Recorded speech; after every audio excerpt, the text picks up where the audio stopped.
आपके जेट के seat belt बांधे और रेडी रहे। We will be talking about 3 important things about creatine you should know and a bonus. We will talk about the side effect, then the vegetarian form of creatine, then the benefit and then I'll give you the bonus.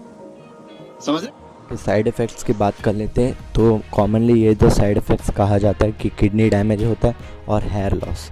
तो पहला kidney damage की बात कर लेते हैं। तो जो creatine है वो क्रिएटिनाइन में कन्वर्ट हो जाता है और वो वेस्ट जो है वो आपके किडनी में जाती है और वो किडनी फ्लश आउट कर देती है। तो वो जो फ्लश आउट किया था क्रिएटिनाइन वेस्ट को वो आपके यूरिन से आ जाता है। तो आपका क्रिएटिन कोई भी डैमेज नहीं करता आपकी किडनीज़ को। पहला मिथ क्लियर हो गया, दूसरे के चलते। अभी कहा जाता है कि क्रिएटिन आपका हेयर लॉस कराता है।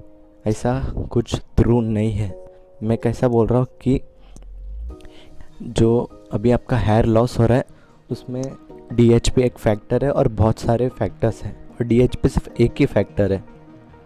DHP से आपका हेयर लॉस नहीं होता है क्योंकि आप लॉन्ग टाइम में अगर क्रिएटिन ले रहे हो तो DHP सिर्फ 2 to 4% इंक्रीज़ करता है DHP लेवल्स को। तो इससे कोई हेयर लॉस नहीं होता। Creatine is a form of ATP और ATP आपके बॉडी में एनर्जी प्रोवाइड करती है। ये सारे ह्यूमंस के बॉडी में पाया जाता है। ये मेनली आपके लिवर में फाउंड किया जाता है। इससे प्रोटीन बनता है 20 अमीनो एसिड से, वैसे ही क्रिएटिन बनता है आर्जिनिन, ग्लाइसिन और मिथेनॉइन से। सारे टाइप्स के क्रिएटिन है और इन्हें बहुत सारे ब्रांड्स बनाती भी है। लेकिन इस वीडियो में हम लोग बात करेंगे the purest form of creatine, that is creatine monohydrate. Monohydrate में भी 2 टाइप आता है। उसमें एक है क्रिएटिन मोनोहाइड्रेट माइक्रोनाइज और एक है क्रिएटिन मोनोहाइड्रेट आइसोप्योर। इन मोनोहाइड्रेट माइक्रोनाइज आपके बॉडी में 99.90% एब्जॉर्ब हो जाता है, लेकिन जो क्रिएटिन आइसोप्योर है वो आपके बॉडी में 99.99% एब्जॉर्ब हो जाता है और इसे सेफेस्ट फॉर्म ऑफ क्रिएटिन भी कहा जाता है। And this is also the oldest form of creatine. और मसल ब्लेस का creatine monohydrate is one of the cheapest form of creatine. करते आपको क्रिएटिन मिलेगा कैसे? तो क्रिएटिन आपको सप्लीमेंटेशन में मिल जाएगा। अगर आपको सप्लीमेंट में पैसा खर्च नहीं करना है तो आपको नॉनवेज सोर्स से मिल जाएगा। अगर आप नॉनवेज नहीं खाते और प्योर वेज हो तो आपको पम्पकिन सीड्स या कोई और सीड्स से मिल जाएगा। लेकिन बहुत सारे लोगों को सीड्स खाने से एलर्जी होती है या फिर उसका टेस्ट अच्छा नहीं लगता है। तो उन लोगों के लिए एक ही ऑप्शन है मिल्क एंड डेयरी प्रोडक्ट्स। करते हैं मिल्क को मसल ब्लेस के क्रिएटिन पाउडर से। तो आपको 100 ग्राम्स ऑफ मिल्क में मिलेगा 0.2 ग्राम्स क्रिएटिन। मतलब आपको आधा लीटर के दूध में पड़ेगा 1 ग्राम क्रिएटिन।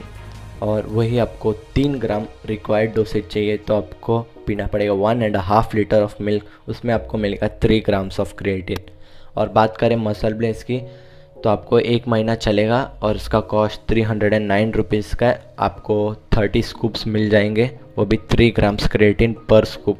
दोनों की एक छोटा सा कंपैरिजन मैं दिखा देता हूँ। आपको मिल्क में 1 ग्राम ऑफ क्रिएटिन का कॉस्ट पड़ेगा ऑलमोस्ट 26 रुपीज़। वही 3 ग्राम्स का कॉस्ट आपको लगेगा 78 रुपीज़। वही हम लोग बात करते हैं मसल ब्लेस की क्रिएटिन की तो वो आपको जस्ट पड़ेगा 3.9 रुपीज़ का। उसमें आपको 3 ग्राम्स क्रिएटिन मिल जाएगा। बात करते हैं क्रिएटिन के बेनिफिट्स की तो ये आपका मसल मास इंक्रीज़ करता है और आपका स्ट्रेंथ को भी इंक्रीज़ करता है। और ये किस किस को लेना चाहिए मुझसे पूछोगे तो अगर आप कोई एथलीट हो या फिर कोई फिटनेस में हो और you are doing body building और any kind of power lifting, उन लोग को ये एक नेसेसरी सप्लीमेंट है। कर लेते हैं आपकी बोनस की। तो ये रहा आपका बोनस। मसल्स में क्रिएटिन 60% ऑलरेडी रहता है और बाकी का 40% आपको एक्सटर्नली कंज्यूम करना पड़ेगा। आप लोडिंग फेज़ भी कर सकते हैं, नॉन लोडिंग फेज़ भी चलेगा। लोडिंग फेज़ में आपको फर्स्ट वीक में लेना पड़ेगा 15 to 20 grams creatine per day और सेकेंड वीक में आपको लेना पड़ेगा 7 to 10 grams creatine per day. फिर थर्ड वीक से आपको 3 grams to 5 grams normal dosage continue करना पड़ेगा। इससे आपका जो स्टोर्स है वो 7 डेज़ में फुल हो जाएगा। करते हैं नॉन लोडिंग फेज़ की तो यहाँ पे आपको 3 to 5 ग्राम्स क्रिएटिन ही लेना है हर रोज़ एंड तक। इससे आपका मसल स्टोर्स 28 डेज़ में फुल हो जाएगा। करते एक मिसकंसेप्शन की, तो सब लोग बोलते हैं कि 1 महीना क्रिएटिन लो, 1 महीना मत लो, साइकिलिंग करते। तो ये टोटली बुलशिट है। तो मैं इस मिथ को अभी बस्ट कर देता हूँ। तो आपको साइकिलिंग करने की ज़रूरत नहीं है। आप 3 to 5 ग्राम्स क्रिएटिन लो। अगर आप कितने भी टाइम तक लोगे 3 to 5 ग्राम्स क्रिएटिन, आपको कोई इफ़ेक्ट नहीं होगा।